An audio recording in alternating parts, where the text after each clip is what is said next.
menjadi bangsa yang betul-betul bisa mandiri dan berdiri di atas kakinya sendiri. Jadi itu artinya mereka berekspresinya seperti itu. Itulah di puncak yang dari segitiga Maslow itu adalah kualitas. Itu yang di sekolah itu. Kalau memang bisa difasilitasi setiap aspek bakat minat yang ada.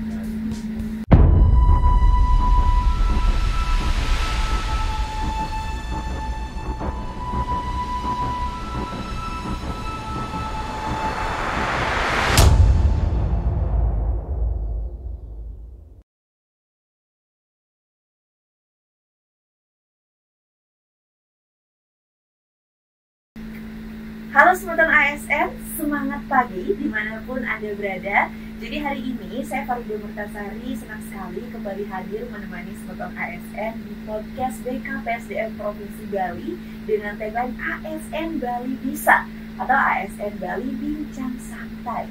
Nah hari ini Rabu 26 Maret 2025, Bude Pahing Warige.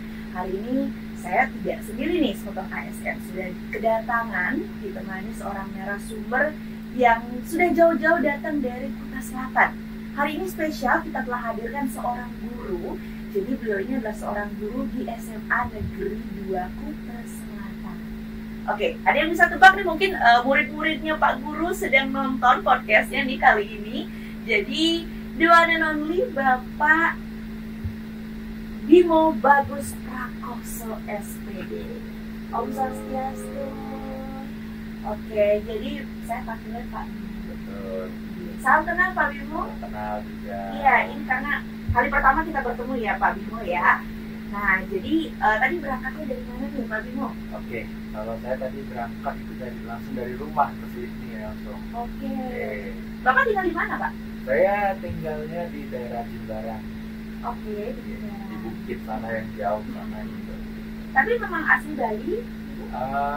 Asli Bali sebenarnya saya campuran. Papa saya orang Surabaya, Oke. ibu saya adalah orang Bali.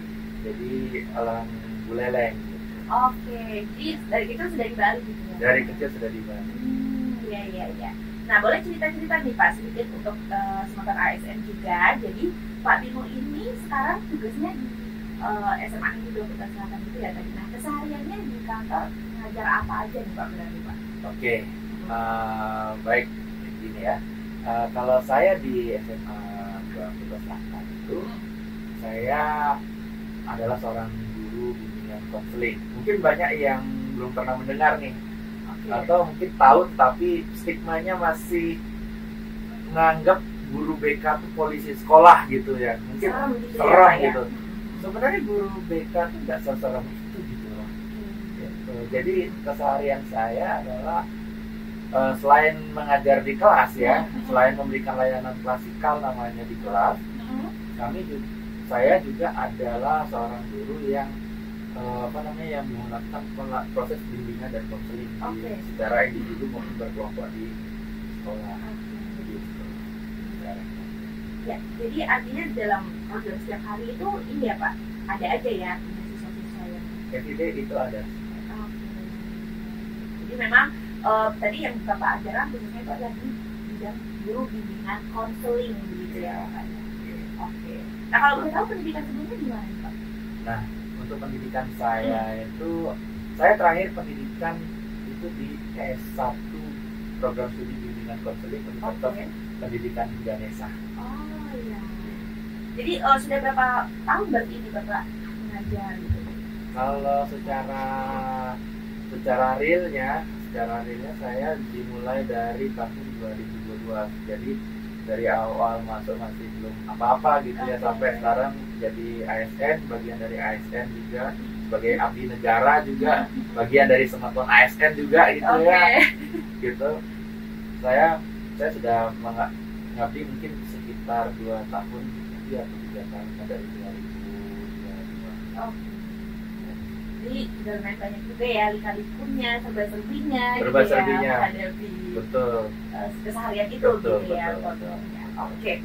Baik, jadi Semeton ASN seperti yang sudah tadi kita sebutkan gitu ya, bahwa hari ini kita kehadiran seorang narasumber yang mana beliau ini adalah seorang guru. Karena topik kita hari ini memang menarik ya Pak Bimo ya, karena sudah sering gitu ya digaungkan wacana Indonesia Emas 2045. Nah tentunya kan ini kita sebagai ASN perlu ya mengupdate diri untuk informasi-informasi seperti ini tentunya agar kita punya wawasan gitu ya Pak Bimo ya.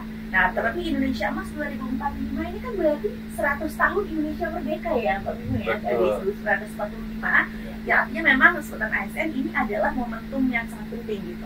Nah kemudian kenapa kita hadirkan Pak Bimo hari ini di sini, karena kita ingin tahu nih, jadi perspektif Pak Bimo selaku pendidik gitu ya, mengajar siswa-siswa di mana memang keseharian ini bertemu dengan siswa.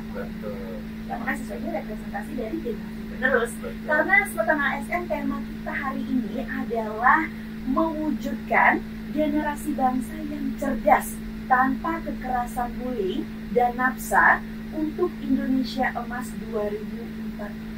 Nah ini informasinya penting sekali, jadi stay tune, tonton sampai habis begitu ya Sultan ASN dimanapun Anda berada. Oke, jadi Pak Bimo ya, sebenarnya apa sih itu Pak Indonesia Emas 2045? Oke, Indonesia Emas 2045 sebenarnya ini adalah satu visi besar. Ya mungkin Ibu sudah tahu dari programnya Presiden sebelumnya Bapak Joko Widodo, yang dimana ingin membuat punya visi besar sebenarnya bahwa di tahun 2045 bangsa kita itu adalah menjadi bangsa yang bukan hanya terpelajar, bukan hanya cerdas, tetapi menjadi bangsa yang betul-betul bisa mandiri dan berdiri di atas kakinya sendiri. Nah, maka kalau kita berbicara dalam perspektif pendidikan, gitu ya. Kalau kita berbicara dalam perspektif pendidikan, berarti kita berbicara tentang anak. Ingat bahwa anak itu adalah aset kita, aset masa depan bangsa yang harus betul-betul kita didik, kita bina, kita rawat betul, gitu ya. Nah, makanya materi tema kita pada hari ini sebenarnya ingin membahas lebih dalam lagi supaya apa? Supaya banyak orang itu menjadi tersadarkan bahwa kita loh sebenarnya bisa mewujudkan generasi emas ini tanpa adanya kekerasan, karena kita melihat dulu bahwa masih banyak orang berpandangan bahwa ini harus dididiknya keras, harus gini, bahkan sampai ya juga ya mengarah ke hal-hal yang salah juga, ya menjadi problematika juga. Makanya hari ini saya datang ke sini juga ingin sharing kepada teman-teman di sini gitu, termasuk terkhususnya juga buat penonton ASN juga dan penonton dari podcast ASN Bali Design. Luar biasa banget ya misinya hari ini Pak Bimo ya. Karena memang kan wacana Indonesia Emas 2045 ini belakangan mulai memang digaungkan begitu ya. Yang artinya banyak sekali persiapan-persiapan yang perlu kita lakukan untuk menuju ke sana gitu. Nah ternyata tadi Pak Bimo sebutkan dari sekian persiapan yang ada gitu ya, ternyata ada masalah nih kalau di sisi generasi penerus yang sangat kita andalkan. Tadi disebutkan aset gitu ya, ternyata ada masalah gitu. Nah seperti apa itu fenomenanya di lapangan Pak Bimo untuk anak muda, generasi penerus? Oke. Nah begini, kalau kita lihat dulu ya. Sekarang saya mulai nih dengan satu pertanyaan dulu. Oke. Ya, kalau saya tanya seperti bagaimana kabar keluarga? Saya ini ya Pak Bimo ya, kenapa saya merasa tergulung gitu? Karena itu pertanyaan yang bisa saya anggap itu pertanyaan yang tidak biasa saya terima. Karena rasanya mungkin lebih sering kita ditanya kabar kita sendiri gitu ya Pak. Tapi hari ini saya ditanya soal kabar keluarga. Dan saya pertanyaan menarik.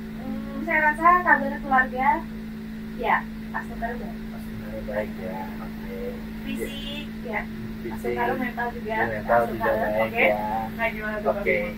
Nah, kenapa saya selalu memulai kalau ketika saya di kelas saya tanya bagaimana kabarnya hari ini, bagaimana kabar keluarga hari ini, karena saya melihat bahwa pendidikan paling mendasar dalam manusia Indonesia itu adalah dari keluarganya.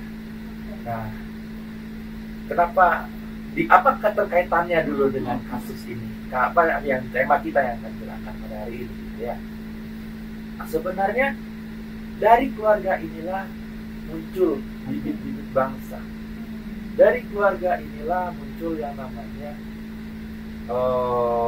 generasi-generasi mungkin seperti yang anak-anak muda bisa bilang Gen Z, Gen X, Gen Y, Gen Z, terus Gen Alpha, Beta, dan Omega dan selanjutnya gitu nantinya.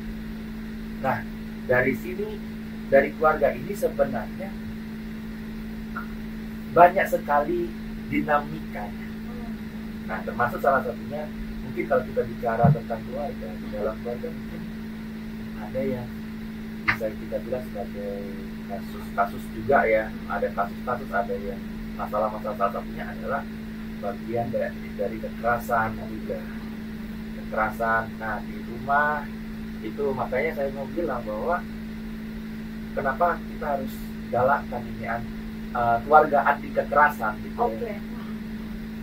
Karena menurut saya jika keluarga kita sudah bebas dari yang namanya kekerasan dalam rumah tangga, bebas dari ini, maka pengaruh-pengaruh seperti masalah yang lain itu akan perlahan hilang. Istilahnya bukan menghilang ya, akan sedikit-sedikit terdegradasi gitu, berkurang gitu, mulai dari masalah bullying, dari masalah nafsa juga. Nah, penyalahgunaan nafsa sebenarnya dimulainya dari mana? Itu dimulainya dari keluarga. Nah, nanti saya akan juga bicara juga tentang mungkin bisa lebih dalam lagi. Oke, jadi memang keluarga adalah unit terkecil yang memang unit terkecil. Disitulah awal dari semuanya gitu. Betul. Baik, Kak dulu, Kak tadi apa nih? Kita di dalam. Ya. Baik.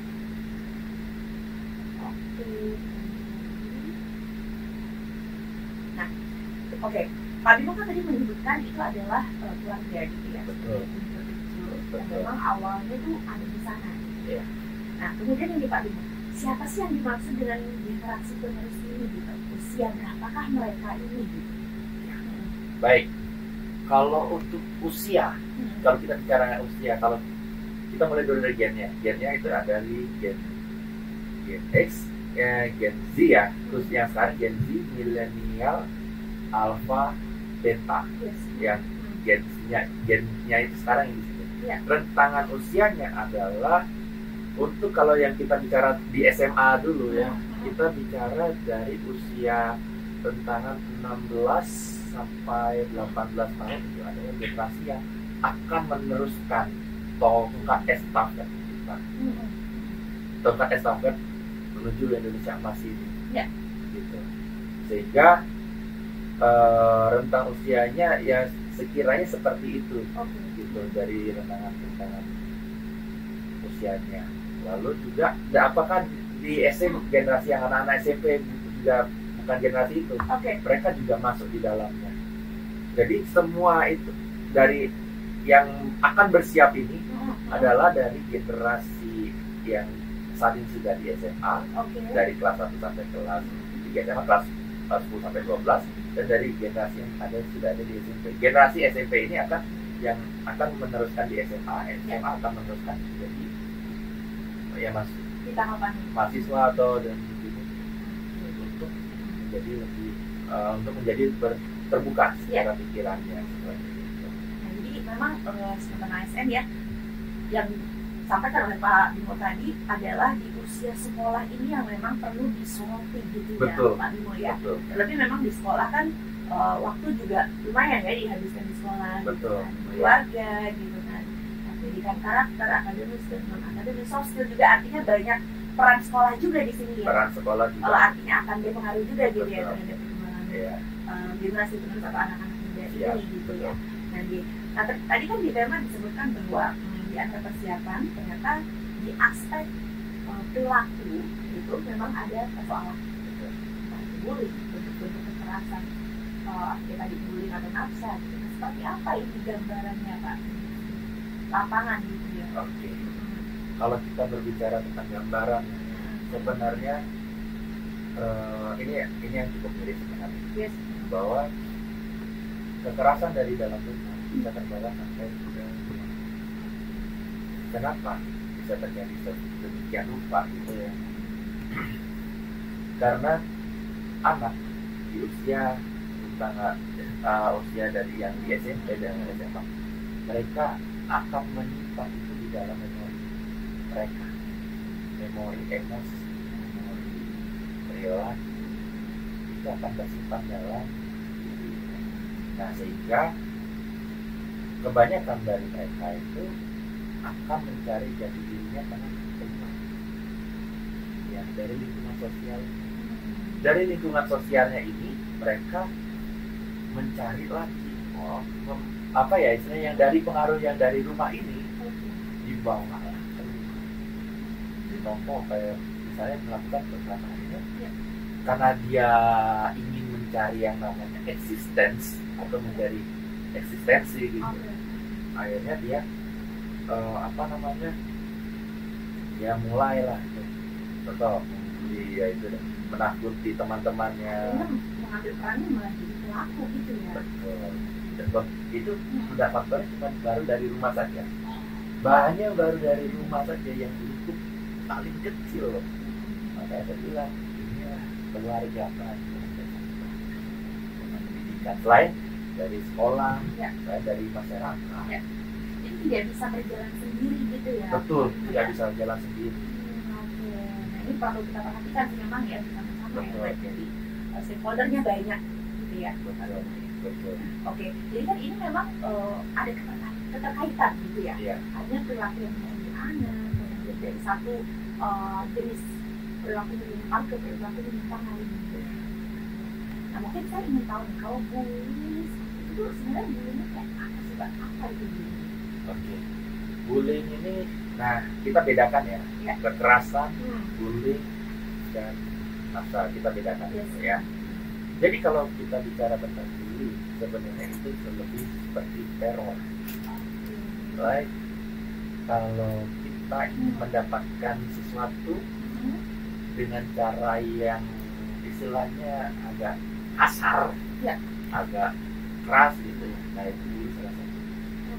Sebenarnya bully itu adalah salah satu tindakan yang dilakukan untuk sebenarnya eksistensi, supaya mereka saya dikenal, saya ingin menjadi seperti ini loh, saya ingin menjadi terlihat powerful, pengen punya bukan hanya power, pengen punya pengen punya kekuasaan gitu ya, seperti itu. Jadi itulah yang dicari oleh anak. Nah, di rentangan ini dah yang saya bilang yang di usia anak-anak SMA ini yang harus kita. Nah, terlebih tadi Pak Dimas menyebutkan eksistensi gitu ya. Betul. Kemudian juga terlebih lagi di usia perkembangan itu kan memang penemuan jati diri itu ya. Betul. Yang menjadi konfliknya gitu ya. Betul. Nah, kemudian dampaknya apa sih Pak kalau misalnya dari pelaku bullying itu sendiri? Dampaknya, nah ini dia. Dari dampaknya bisa melahirkan istilahnya korban baru, bahkan pelaku baru. Bisa tidak akan selesai. Makanya di sini saya mungkin akan bilang bahwa kita harus putuskan yang dari mana. Dari bentengnya ada di keluarga. Baru sekolah apa fungsinya sekolah itu apa? Sekolah itu adalah tempat yang membuat anak-anak itu merasa dia harus menemukan dirinya. Jadi bukan dibiarkan lepas tidak menjadi tempat untuk mereka menemukan siapa saya. Kalau di rumah mereka istilahnya kayak dia dididik untuk ajar tentang moral, etika dan perilaku. Kalau di sekolah dia belajar tentang bagaimana cara saya. Ya, ketika di masyarakat dia bisa beradaptasi di masyarakat, justru belajar adaptasinya adalah di masyarakat. Bukan kalau di keluarga terus dia nggak keluar kan, yang istilahnya kalau orang Jawa ngendok istilahnya gitu. Ngendok gitu, dia diem aja gitu nggak ada komunikasi di sosial lah, jadi belajar beradaptasi. Mungkin juga artinya di seputar ASN gitu ya, seperti yang tadi sudah disampaikan oleh Pak Bimo bahwa dengan memang pada dasarnya masing-masing stakeholder ini memiliki peranannya masing-masing gitu ya. Artinya di sekolah tadi pasti tujuannya untuk apa, di masyarakat untuk adaptasi gitu. Memang tidak boleh saling lepas satu jalan sendiri gitu untuk memutuskan. Nah kemudian nih Pak Bimo, ketika memang sudah terjadi gitu ya kasus yang mungkin di Indonesia banyak juga ya Pak Bimo ya, sadarkan juga itu artinya kemudian juga nafsa. Nah ketika memang sudah terjadi ini, atau mungkin dari Pak Bimo punya informasi terkait preventif kuratifnya terhadap hal-hal semacam ini gimana nih Pak Bimo? Kalau cara berarti kita berbicara tentang cara nih. Ya, kita berbicara cara penanganannya ya berarti. Kalau bicara penanganannya, nah ini yang pertama adalah kalau kita bicara adalah tentang pendidikan, artinya pendidikan di dalam keluarga. Ya. Jadi dalam keluarga itu juga harus tidak boleh buta dengan yang namanya dengan mereka ya. Jadi dalam media juga mereka bisa informasi bahkan yang negatif bisa ditemukan. Nah ini pemahamannya juga harus diperdalam. Jadi penguasaan tentang ini juga bagi keluarga juga harus, meskipun mereka sudah menguasai, contoh gitu ya, sudah menguasai yang namanya media sosial, sudah menguasai yang tapi kan paling cuma scroll TikTok, lihat apa konten-konten mukbang atau apa gitu. Tapi mereka sebenarnya bisa dari konten-konten yang lain bisa banyak sebenarnya, terutama tentang pendidikan keluarga. Itu harus digalakkan sebenarnya pendidikan keluarga tersebut supaya anak-anak kita ini jangan sampai yang akan menjadi generasi jangan sampai salah jalan. Gitu. Nah, kenapa? Dan juga lagi satu, selain dari keluarga, juga dari sekolah juga harus mungkin bekerja sama dengan keluarga dan juga bekerja sama dengan masyarakat. Nah, jadi masyarakat itu istilahnya seperti pemerintah kita, terus pemimpin kita saat ini. Jadi mungkin ruang-ruang kreatif mungkin ya. Betul, ada ruang-ruang kreatif juga salah satunya pemanfaatan. Nah tadi kan artinya sampai akhirnya perilaku ini muncul gitu ya Pak Bimo. Jadi sebenarnya apa sih yang kurang gitu Pak Bimo? Sampai ini bisa terjadi gitu. Mentalitas itu ada apa gitu ya mungkin saya sedikit agak berteori. Agak berteori. Gak apa-apa, jadi biar kita seputar ASN bisa artinya menambah wawasan ya terkait itu. Jadi ada satu teori, mungkin kalau kita bilang segitiga Maslow. Segitiga Maslow yang ditemukan oleh seorang psikolog yang bernama Abraham Maslow. Ada di segitiga tersebut ada lima ya. Yang satu itu yang di puncaknya itu adalah aktualisasi. Ya. Nah, di paling dasar dari itu adalah fisiologis dan rasa. Ini yang paling bawah. Nah, tengah-tengahnya itu apa? Tengah-tengahnya itu adalah sosial. Tengah-tengahnya adalah lingkup perkembangan, lingkup. Yang pertama dan kedua ini dapatnya dari mana? Dapatnya dari rasa aman, kebutuhan fisiologis, ada papa, dan datangnya dari keluarga. Maka saya bilang fondasi paling besar itu ada di keluarga, bukan di mana-mana, tapi di keluarga. Kalau keluarganya tidak sejahtera, yang terjadi anak kakek anak-anak.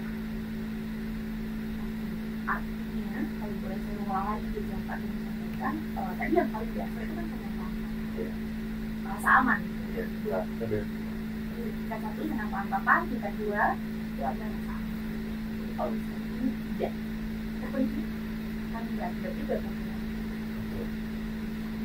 Menyimpang, akhirnya berpengaruh kepada kehidupan sosial.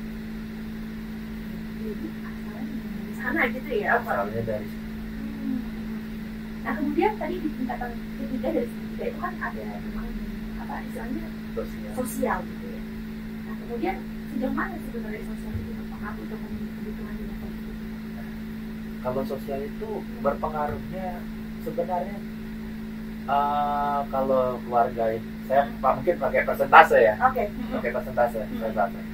Kalau di keluarga itu saya anggap adalah 50%, jadi hampir setengah. Lalu di masyarakat itu jatuhnya ada di 30%. Nah 20% itu kembali kepada diri masing-masing. Oke. 20%. Nah 30, kenapa masyarakat 30%? Meskipun terlihat tidak besar pengaruhnya, tetapi akan sangat berdampak jika yang 50% tidak ada. Fondasinya. Nah akhirnya apa? Ini ada lagi dua kan yang saya bilang. Nah yang saya belum sebutkan tadi itu ada yang namanya penghargaan. Dapatnya penghargaannya dari mana? Penghargaan selain dari sosialnya dari keluarga. Baru dari situ baru muncullah yang namanya aktualisasi diri itu artinya mereka berekspresinya seperti apa. Itulah di puncak yang dari segitiga Maslow itu adalah aktualisasi. Oke. Jadi saya menangkapnya bahwa ketika ada anak-anak dengan perilaku menyimpang ini berarti di antara hierarki itu yang tadi Bapak sebutkan di Maslow itu ada kebutuhan yang terlewat, tidak sempat terpenuhi. Apakah seperti itu? Itu bisa. Jadi memang banyak spekulasi yang mengatakan seperti itu. Oke. Ya ini bukan hanya bicara spekulasi, tapi memang dari apa yang pernah saya layani di bimbingan coaching di sekolah saya, rata-rata problemnya pasti ada.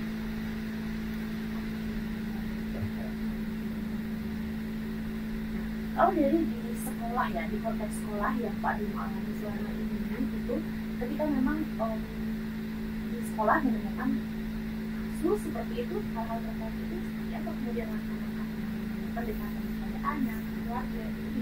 Nah, pendekatan pertama yang mungkin saya lakukan adalah saya tidak kalau secara administrasi ya, kalau biasanya wali kelas itu lebih dekat dengan murid-murid.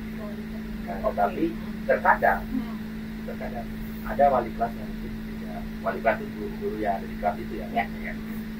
Terkadang wali kelas itu ada juga yang tidak dekat dengan muridnya, akhirnya mereka lompat ke saya. Gitu. Kadang-kadang makanya saya selalu bilang sama anak-anak saya, kalau memang problemnya memang sangat perlu teman curhat atau gimana, bilang kalian bisa kontak saya. Ya kan saya kadang-kadang kasih nomor kontak saya ke ketua kelas mungkin mereka. Nah kenapa saya kasih ke ketua kelas? Karena ada alasan supaya nanti dalam prosesnya ketua kelas pun juga saya melibatkan peran teman supaya dia tidak terjadi yang dan penyalahgunaan juga. Nah awalnya memang dari kekerasan batin bisa jadi mereka seperti itu. Nah, artinya tadi dengan melibatkan itu ketua kelas gitu ya, dengan tugas dan peranan itu memang ada fungsi-fungsi memonitor, pengawasan. Karena tugas ketua kelas kan untuk memonitor kondisi kelasnya gitu ya Pak ya. Nah itu mungkin bisa menjadi suatu gagasan ya, mungkin oleh guru-guru BK di sekolah lain ini sudah punya pendekatannya masing-masing gitu ya. Oke, nah apa tantangannya selama ini sebagai seorang guru BK kemudian mendapati mungkin perilaku di siswa itu yang sangat berbagai macam gitu ya. Mana tantangannya? Ya, untuk tantangan itu yang paling banyak paling banyak ketidakberkenan. Jadi mereka berusaha untuk istilahnya kalau anak-anak Jaksel gitu ya, saya pakai saburo lah. Kayak istilahnya kayak tidak ada merasa untuk merasa tidak perlu ada yang dia tahu. Nah, tetapi inilah bom waktu. Ketika semakin lama orang-orang anak-anak kita memendam, maka akan timbul masalah. Dan jadi seperti circle mengalami lingkaran setan itulah yang akhirnya membuat anak tersebut jadi terutama masalah malas masuk, karena sampai akhirnya bullying juga karena dia tidak merasa tidak dihargai dari teman yang lemah, dia tekan itu teman yang lemah, dan juga bisa ada penyalahgunaan narkoba. Penyalahgunaan narkoba itu karena itu tadi yang saya bilang kehilangan eksistensi. Yang tadi di awal saya selalu bilang eksistensi kenapa? Nah, ketika orang kayak misalnya diajak teman nih, nah gitu kayak pakai analogi. Diajak teman pergi ke suatu tempat, ke kafe atau ke anak-anak itu, nah tiba-tiba dikasih itu kan. Karena awalnya nolak. Awalnya. Tapi ketika di apa ya istilahnya dikomporin, dibakar. Kalau nggak mau kita kayak terlihat lemah gitu ya kayak di pergaulan ini ya. Nah itu gimana? Dikomporin, akhirnya kamu kalau gitu jadi komporin. Akhirnya dari karena dari situ dia jatuhnya itu sebenarnya sudah bullying plus naksa. Nah itu tadi kenapa berkaitan? Makanya saya bilang. Jadi bullyingnya adalah dari verbal. Lu kalau nggak gitu cemen. Lu kalau nggak gini ya sudah jangan temenan sama gua. Nah itu udah termasuk bullying sebenarnya. Ancaman. Dari situ makanya saya selalu bilang perspektifnya kayak saling berkaitan, ada skemanya. Nah, bicara soal naksa ya, ternyata ada maksudnya tadi bentuk perilaku yang mintanya adalah bullying dan juga penyalahgunaan naksa. Nah, seperti apa sih yang menurutmu Pak di anaknya dari naksa? Selain tadi eksistensi ya memang ya yang menjadi faktor mereka kemudian masuk ke jurang itu gitu ya. Nah, seperti apa sih sebenarnya Pak kondisinya? Kalau yang di lapangan, pertama ya kembali lagi saya balikan lagi ya, semua kembali dari keluarganya tidak aware, keluarganya tidak waspada dengan anak. Yang terjadi adalah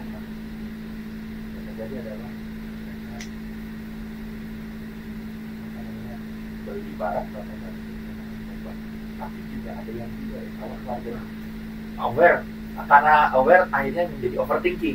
Nah itu Pak, overthinking ibu atau bapaknya nih biasa, kamu jangan pulang malam-malam aja nih. Nah sebenarnya akhirnya yang terjadi adalah apa? Anak itu merasa kayak ada rasa penasaran. Ingat, manusia adalah makhluk yang bertanya. Jadi artinya naturalnya kita itu bertanya gitu. Selalu bertanya, selalu ingin mencari tahu. Akhirnya dia berbilang, apa sih yang terjadi kalau kita buat? Akhirnya nyasarnya kemana-mana, ke tempat-tempat yang kita tidak tahu entah di mana berada gitu ya. Nah ini kan posisinya kalau saya hubungkan dengan pengalaman pribadi ya Pak Dema ya, karena artinya baru juga menjadi orang tua, anak yang masih baru gitu ya. Nah artinya memang kalau saya bayangkan melihat juga contoh-contoh dari senior gitu ya, dilema untuk kita memberikan pendekatan kepada anak. Satu sisi kita nggak mau mengganggu privasinya, nah satu sisi kita juga ingin anak kita ini aman gitu Pak. Nah gimana nih Pak jalan tengahnya gitu tadi? Jalan tengahnya adalah berikan mereka kesempatan untuk berbicara. Pertama berbicara, ruang untuk terbuka kepada anak-anak kita, kepada orang tuanya. Jadi gini, masalah yang paling sering terjadi di dalam keluarga itu adalah komunikasi. Jika mereka kesempatan untuk mereka terbuka, jika mereka kesempatan untuk mereka mengeksplorasi diri mereka, dalam artian jangan sampai kita mengkotakkan dia atau mengurung dia di dalam keinginan kita sebagai orang tua, sebagai ya orang tua ya gitu, sehingga mereka itu bisa lebih mengeksplorasi diri mereka bisa mengenal siapa diri mereka sesungguhnya, sehingga mereka itu tidak lagi jalan dalam kaidah yang salah, karena mereka sudah punya orang tua yang mendidiknya.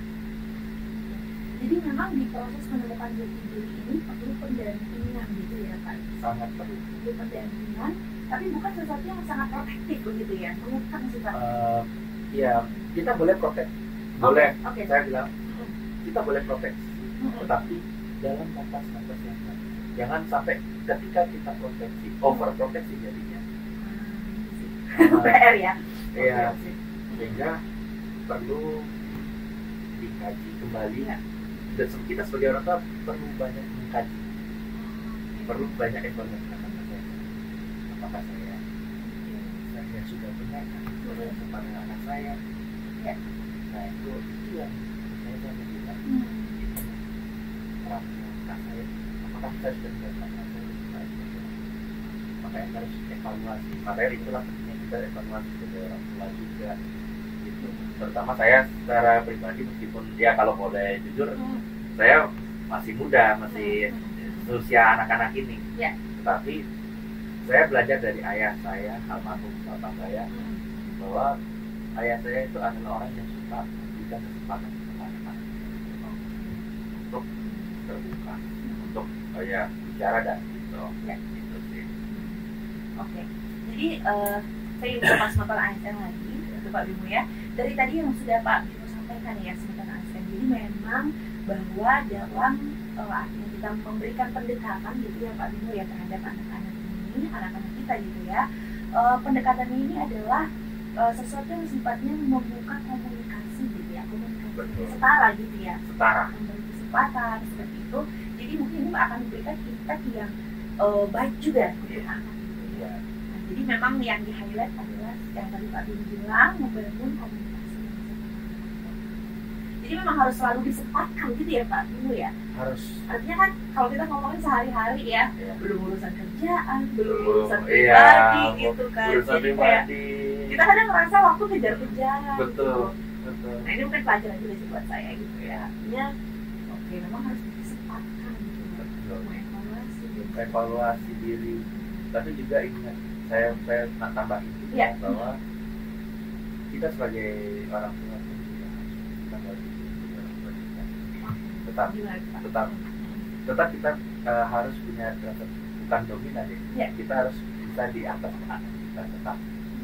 Tapi jangan sampai kita setelah kita dianggap jangan kita push anak kita. Kalau kita push anak kita ya jadinya terjadinya kekerasan di dalam rumah KDRT ya. Berarti artinya pentingnya memastikan tidak hanya kesehatan fisik gitu ya, tapi juga kesehatan mental. Betul. Kondisi mentalnya, tanyain kabar. Kayak tadi saya merasa ditanyain kabar, gimana kabar kamu, kabar keluargamu, itu kayak pertanyaan-pertanyaan yang sebenarnya biasa tapi bisa menjadi artinya luar biasa ya Pak. Betul. Jarang dilakukan gitu ya. Iya, sangat jarang dilakukan. Iya. Bicara soal nafsa tadi Pak, ini kan ini masalah lain lagi. Sebenarnya kalau kita ngomongin unsur-unsurnya akan banyak ya Pak Bimo ya. Jadi kita sentuh sekilas bahwa nafsa ini sesuatu bentuk perilaku juga dan penyalahgunaan. Nah, gimana kemudian untuk mencegah nih Pak, kalau di konteks sekolah gitu, apa yang sudah artinya Pak Bimo atau sekolah lakukan? Kalau dari sekolah sih kami kalau setiap nih kalau dibilang pengenalan siswa itu SLS ya, Ya. kita kadang-kadang mendatangkan dari BNN, Oke. BNN kabupaten itu untuk sosialisasi di sekolah. Ya. Jadi untuk kegiatan-kegiatan penyuluhan anak bangsa. Yes. Kadang kalaupun memang dari tidak datang, kami sebagai BK kadang-kadang juga memberikan penyuluhan itu di kelas.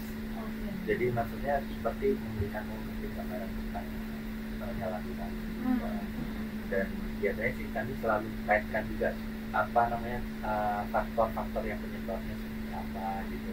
Karena kalau di BK itu bukan hanya berbicara tentang sosialisasi saja, kita berbicara tentang kesehatan dan memberikan pemahaman yang lebih baik lagi terhadap peserta didik. Ini saya terpikir ya Pak Bimo ya, artinya kan siswa ini kan individu yang berbeda itu ya Pak ya. Gimana nih Pak, artinya ketika satu orang dengan orang lain masalahnya bisa jadi berbeda-beda. Nah gimana itu kalau Pak Bimo menghadapi anak didik dengan situasi-situasi seperti itu? Sebenarnya kalau menghadapi sih saya santai saja sebenarnya. Ya.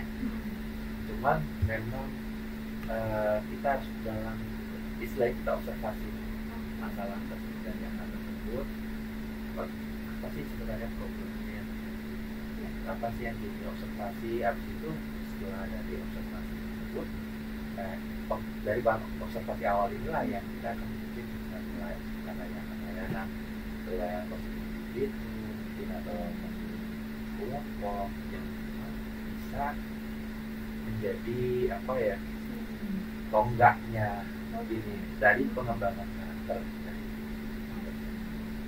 Nah, gimana caranya untuk mengaitkan ya Pak? Kan tadi dibilang ada keluarga gitu, ada sekolah.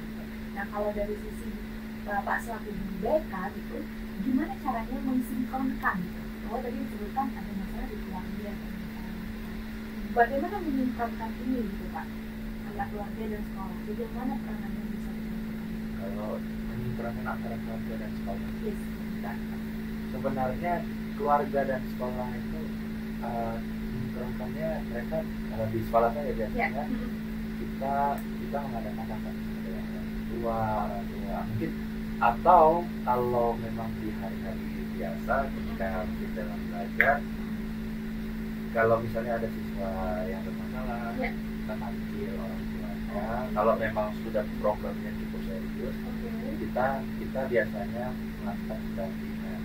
Nah, lalu juga begini, kalau misalnya problemnya dengan kasus 3 kasus ini, nah, misalnya kalau dirasa cukup berat, nah, di sini ada peran yang lebih besar lagi, yaitu peran dari luar eksternal. Nah, eksternal itu dari misalnya contoh dari psikolog medis, dari sini. Karena di BK itu memang sampai saya boleh bilang adalah terbatas, karena bukan terbatas ilmunya tidak, tetapi skep masalah yang bisa ditangani itu cukup terbatas, tidak sampai kepada ranah yang ke medis. Kewenangannya itu ada di ranah. Nah, kalau sudah itu dah makanya pentingnya kerjasama antara keluarga, sekolah, stakeholder, sosial, yang saya bilang tadi. Itu sangat harus bersinkronisasi. Nah, ini kan kalau di masyarakat kita ya Pak ya, ini stigma untuk datang ke psikolog, seperti psikiater, kesannya stigma itu kita sakit yang parah gitu ya Pak. Sakit yang parah. Nah, itu gimana ya Pak? Sebenarnya kalau bicara tentang datang ke psikolog ya, itu sebenarnya apa ya, mungkin stigma yang terbentuk karena sering lihat orang gila kali di jalan-jalan gitu ya. Saya mungkin ini pemikiran agak liarnya saya nih gitu ya. Mungkin karena orang awam gitu ya. Orang awam mungkin karena saya lihat ODGJ gitu. Saya tidak mau disomasi, takut disomasi saya gitu kan. Gitu. Karena kalau kita bilang orang gila salah juga, gitu. Nggak boleh. ODGJ orang dengan gangguan jiwa. Nah, mungkin karena mereka melihat itu, mereka akhirnya merasa kayak sakit. Padahal sebenarnya sebelum seperti itu sudah harusnya ketika sudah merasa pesan saya sakit atau saya nggak apa ya, kalau dicek itu tetap sehat gitu. Nah akhirnya apa,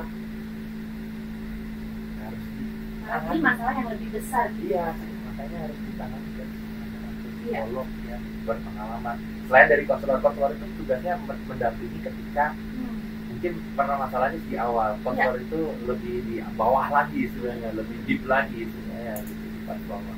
Nah, karena itu tadi akhirnya Pak Bimo berpikir bahwa memang ini perlu keterlibatan dari pihak-pihak yang lebih besar gitu ya. Mungkin lebih luas gitu lebih ya. luas. Luas besar tapi mungkin lebih luas gitu Betul. ya, dengan stakeholder-stakeholder yang terkait. Betul. Nah oke, Pak Bimo, dari teman ASN juga pasti sudah ingin juga ya menanti-nantikan. Nah terhadap kaitannya dengan Indonesia Emas 2045 ini, Pak Bimo, terhadap permasalahan yang terjadi tadi di anak-anak muda, yang mana anak muda ini kan yang diandalkan akan menjadi generasi penerusnya nanti. Nah langkah-langkah apa nih Pak yang bisa dilakukan untuk mempersiapkan anak-anak muda ini sebagai ujung tombak dari mencapai Indonesia Emas 2045? Oke. Langkah-langkah. Ya. Langkah yang pertama adalah dari kita mulai dari yang paling dasar. Ya. Yaitu berikan mereka ruang terbuka dengan siapa orang bicara. Tapi ingat, jangan, meskipun kita bicara terbuka, tapi jangan sampai terasa bebas. Istilahnya terbuka, tapi tetap harus ada yang bisa dipertanggungjawabkan. Ya. Ya. Lalu juga di sekolah. Nah, untuk yang di sekolah ini, kalau memang bisa difasilitasi lah setiap aspek bakat minat yang mereka. Mungkin tidak semua bisa anak itu di matematika. Tidak semua anak-anak itu bisa di seni. Tapi sebisa mungkin sekolah itu memfasilitasi. Ya, terus yang ketiga juga, nah pentingnya komunikasi antar pribadi juga, antar pribadi dengan teman-teman di ininya. Kalau di keluarga kan tadi itu kan di keluarga, intern keluarga. Tapi kalau yang ketiga ini dia dengan temannya atau dengan mungkin dengan guru BK-nya di sekolah untuk apa, untuk mungkin membicarakan masalah dirinya dia. Itu harus dibuka. Dan juga pastinya istilahnya diberikan ruang untuk mereka curhat. Kadang orang malu buat curhat. Aku saya malu apa ya gitu. Tapi udah mental block dulu. Mental block duluan. Makanya curhat. Harusnya berikan mereka. Gak apa-apa, curhat aja. Ngomong saja apapun yang pengen kamu bicarakan. Istilahnya kayak seperti itu, bicaralah. Tidak apa-apa. Bapak, tapi jangan juga kita menjudge dulu. Dengarkan. Intinya dengarkan dulu mereka. Berikan mereka ruang. Kasihan. Masalah saya juga harus bilang kasihan juga kalau tidak diberikan ruang itu. Ini penting ya, artinya sebagai ASN dimanapun Anda berada gitu ya. Artinya memang konsep dari yang Pak Bimo sebutkan tadi, bahwa menormalisasi yang namanya bercerita, menormalisasi yang namanya speak up gitu ya. Walaupun kita paham ada banyak sekali mungkin yang ada di pikiran itu kompleks ya, Pikiran kita kompleks. takut di apa tadi Pak Bimo sebutkan, dijudge informasi gitu. Nah jadi udah overthinking duluan, udah masalah banyak, kemudian overthinking lagi, jadi terpendam. Betul, terpendam. Dan mungkin khawatirnya dari terpendam bakal jadi masalah yang lebih besar gitu ya Pak Bimo ya tadi. Lebih besar lagi.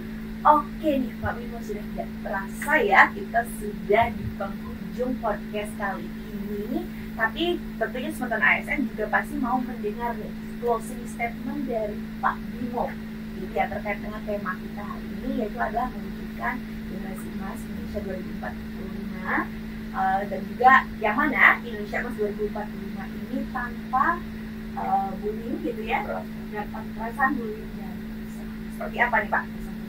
Kalau dari saya sebenarnya sederhana. Dari saya itu keluarga. Boleh ada satu. Closing statement. Yuk, lanjut. Dari saya sederhana saja, bahwa peran keluarga, peran sekolah, peran masyarakat dan stakeholder yang lain itu harus saling bersinergi satu dengan yang lain. Kenapa? Karena ketika sudah bersinergi semua, ketika sudah berjalan bersama beriringan, saya yakin bahwa Indonesia akan negara bukan hanya maju, tapi negara yang dipandang sebagai negara yang merdeka dan juga bangsa yang terpelajar dan terdidik.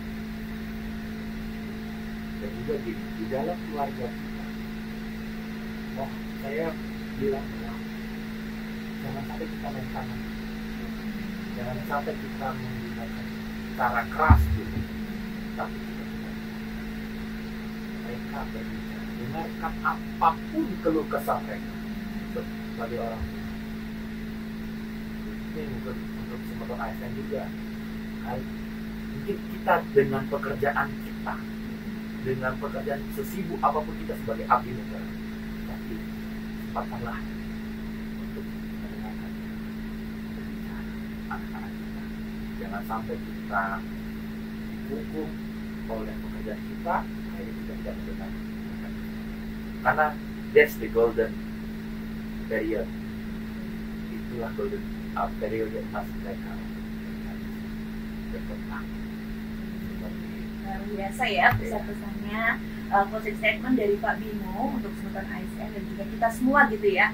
Artinya kita banyak belajar dari tema kita hari ini. Artinya pentingnya membangun komunikasi yang setara di keluarga, dan tentunya pihak-pihak baik itu keluarga, sekolah tidak bisa berjalan sendiri-sendiri nih Pak ya dalam pendidikan karakter menuju Indonesia Emas 2045 ini gitu ya. Nah tentunya Sumberton ASN tidak terasa ya sudah di penghujung podcast.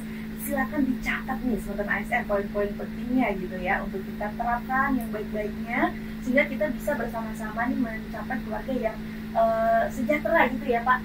Secara fisik, secara mental itu akan sangat mendukung untuk pencapaian tujuan-tujuan kita di depan. Nah baiklah Sumberton ASN, terima kasih artinya sudah menonton kan ya sampai akhir ya, karena kemudian kita akan tutup podcast ini. Nah, tentunya saya minta bantuan nih sama penonton-penonton yang sudah sangat banyak ada di sini, ada ribuan. Mana suaranya? Oke. Banyak sekali ya. Nah, ini tidak lengkap rasanya gitu ya kalau tidak berpantun gitu ya. Oke, pantun saya hari ini adalah siang-siang pergi ke kota. Cakep. Mantap. Jangan lupa beli alpukat. Cakep. Oke, demikian podcast dari kita. Semoga bisa bermanfaat. Cakep. Oke, terima kasih Sumberton ASN semuanya. Untuk itu kami mohon maaf apabila terdapat hal-hal yang kurang berkenan selama penyelenggaraan podcast ini. Terima kasih juga untuk kerabat kerja yang bertugas. Dan pesan terakhir, jangan lupa like, comment, dan subscribe sebanyak-banyaknya gitu ya. Jadi itu saja yang akan kami sampaikan. Jadi langsung saja ya Pak Bimo ya, kita tutup bersama-sama dengan Parameswari. Oke. Om Santi Santi Santi Om.